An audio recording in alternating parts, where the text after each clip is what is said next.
Ito ang nakalimutang patunay na nagsimula na ang katapusan ng sangkatauhan at tunay itong nakakakilabot. Noong 1984, isang ekspedisyong arkeolohikal sa kabundukan ng Caucasus ang nakatuklas ng isang metal na silid na nakabaon ng mahigit 1,000 talampakan sa ilalim ng lupa. Balot ito ng mga simbolong hindi pa kailanman na idokumento. Nang i-activate ng mga siyentipiko ang kakaibang mekanismo, may nagsimulang umawit. Isang hypnotic na sinfonya, mababa at nakakapanindig balahibo, parang koronang mga sinaunang tinig mula sa kailaliman.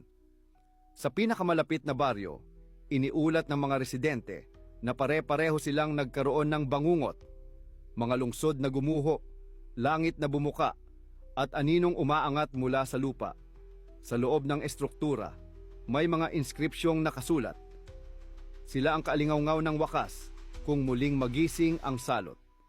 Sa simula, inakala nilang ang tinutukoy na salot ay mula sa kalawakan. Ngunit ayon sa geological analysis, mas nakakatakot ang katotohanan. Ito'y nagmula mismo sa ilalim ng mundo. Isang sinaunang nilalang na tutulog sa ilalim ng mga tectonic plates bago tuluyang nawala ang mga siyentipiko.